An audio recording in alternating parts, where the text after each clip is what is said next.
Hello Villa fans, it's Dave here and it's the international break. Bit of an odd time in terms of producing Villa content because lots of people aren't particularly interested. You'll have fans from Ireland like me and Wales who are preoccupied with World Cup qualifiers, both countries suffering heartbreak. Ireland on penalties. Were Wales on penalties? Any Welsh listeners, let me know. But there was one story that seemed to get Villa fans a little bit excited, or at least one quote, and it was from the England manager, Thomas Tuchel, on Marcus Rashford. Here's the quote. He said, "He's been a totally different player since he moved to Barcelona. He's the best player on the pitch tonight. The only reason Barcelona won't keep him is that they probably can't afford him. It feels like he's in his prime." So this followed a very good display against Uruguay. Fabrizio Romano put up something on his social media to say he had the most dribbles in one half from an England player since 2004. But we all know he's a great player from his time at Villa. And I've been looking at Villa fans on social media and they've been getting a bit excited, wondering could he return. I've seen that amazing assist he got against Paris Saint-Germain being played a few times. I think Dan Bardell on his podcast wondered, was he the best player he saw in a Villa jersey? Might be paraphrasing there, but something along those lines. I hope I'm representing you correctly, Dan, if you're listening. Of course you're listening. So, here's the thing. I thought I'd do a little bit of a piece on, can Villa sign him? Because there is an opportunity here. Barcelona don't want to trigger the £26 million, or €30 million, but I'll transfer it to pounds. For all the listeners over in the UK, it'll work out, 30 million will work out at 26 million unless some international event will send exchange rates plummeting. I wonder what could that be. But anyway, as it stands, about 26 million. And it looks as though they don't have the money, or they're prioritising a move for Julian Alvarez. A bit of competition from there over in Spain. But if they pass over the opportunity to sign Rashford, I reckon Manchester United will want to get him off their books permanently because his contract expires in 2028 and it's a big salary for them, and especially if he's not in the plans of, well, whoever that Manchester United manager will be. Will it be Carrick? I don't know. But that's not for us to worry about. I had wondered, would they not want to sell to Villa because Villa are a rival? In the same way that Liverpool won't help us out in any way, shape or form with the Harvey Elliott situation. I can understand where they're coming from. This is a big, high-stakes battle for the Champions League, so they're not going to help out one of their rivals.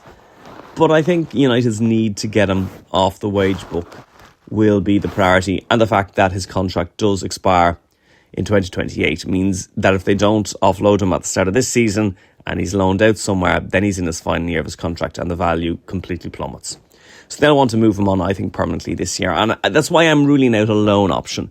I don't think Man United will want to loan him out. They may have to. So it might be one of those transfers that happens on August the 31st or whenever the window closes. But I think it's more likely that United will want to sell him, and probably Rashford now after the couple of loans, he'll want to settle somewhere. I don't know him. I don't know if that is what he's thinking, but it would be my guess. So here's the thing. His wages are an issue. So he's reportedly on somewhere between 300,000 and 375,000 per week. Now, if you look at Villa's wage structure, I am going by a site called... what's it called? Sorry, Sport Track. I was just going to my references for this. Now, Villa's top earners, I'm just excluding Sancho for the minute, because the top earners, according to Sport Track, are Emiliano Martinez, Bouba Kamara, Yuri Tielemans, all on 150k per week. And just a little bit behind them on 140k per week. Now, and then Watkins, incidentally, is on about 130k per week. Two other names I'm going to give you now. Leon Bailey's on 120,000 per week. Now, I definitely think we'll be moving him on because he's come back from his loan spell at Roma, and I don't think he's setting the world alight, particularly. We had to bring him back because of McGinn's injury. But I think we're going to see him less and less now that McGinn and Tielemans are both coming back into the side.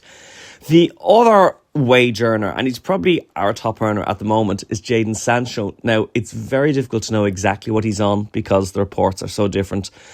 What we do know is that Villa are paying 80% of his wages, which are somewhere between £250,000 and £350,000. So Villa are paying somewhere between 200,000 and 280,000. So he probably is Villa's top earner. Now, is he justifying that price tag? I'm not quite sure he is. Obviously, it looks as though he's going to be out of contract at the end of the season. So could Rashford be the backup for Sancho if we can't sort out a deal? It's possible. But I wanted to give you those figures because it kind of suggests how much money, if we can move on the likes of Sancho and Bailey, how much money we'll have in terms of wages to maybe pay Marcus Rashford. So 120,000, 200 and something thousand. So you're talking about over 300,000 per week we would free up if we could move on Sancho and Bailey. So there might be a bit of money because, as I said, reported amounts for Rashford are about 300 to 375 per week. So the only issue is, I'm not saying we pump all that 300,000 or so to Marcus Rashford, because it's always a bit of a gamble. If you have one player paid way more than anyone else, it can upset the dressing room. And especially if you have that one player and, I don't know, maybe, I'm not saying it's going to happen with Rashford, but he's fallen out of favour and there's been issues at Man United, so you just hope it wouldn't create a situation at Villa that could disrupt the dressing room harmony. There's been examples of it in the past. So, are we going to try and sign Sancho, who will be on a free agent? I suppose it would be an easier signing at this point. And, of course, he'd be free, so we wouldn't have to necessarily pay that 26 million for Rashford, presuming that's what Manchester United are going to be looking for him, because that's what they're quoting Barcelona. We have to remember that we are under UEFA constraints at the moment. We are restricted to a €5 million deficit for the 2025-2026 season. So that is the one we have to stay on the right side of.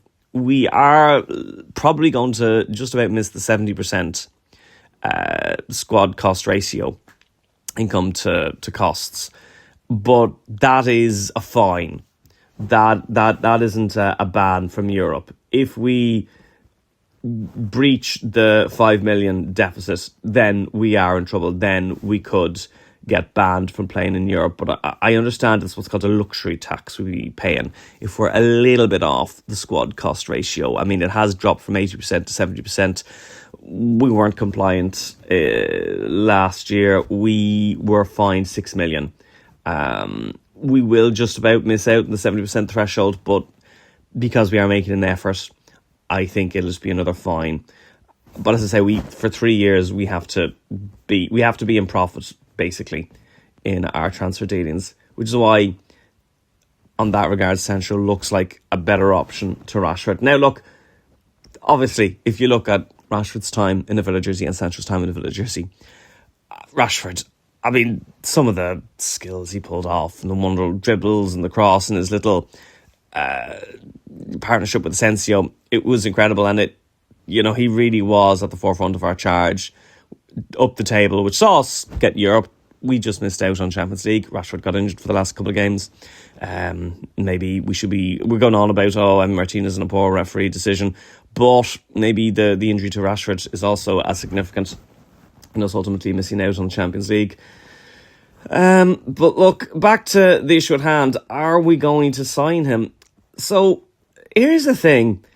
Man United will want to get rid of him. I don't think they're going to try and loan him out. Now, it's an option, a 1 year loan with Manchester United subsidising us. That could certainly solve a problem. Would Rashford take a pay cut? Why would he take a pay cut? I suppose this is where Unai Emery comes in. Rashford has done well with Emery before. He's doing well at Barcelona. I think it's 10 goals this season and 12 odd assists. So he's doing really well at Barcelona. But that's not going to happen. And where's he going to go? Can Unai Emery persuade him to come back? And it's probably going to have to be a situation where Villa would perhaps win the Europa League, qualify for Champions League from the league as well. So Emery can turn around and say, look, we had a great run. We had a bit of bad luck with injuries. We need a bit of top quality. I want to win the league or I want to win Champions League and I want you to be part of this.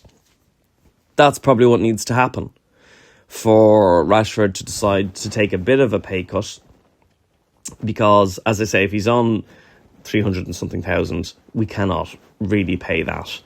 Even though, as I said, we could move on Sancho. Well, Sancho will be gone if we don't sign him, and move on Bailey. And in theory, have the funds.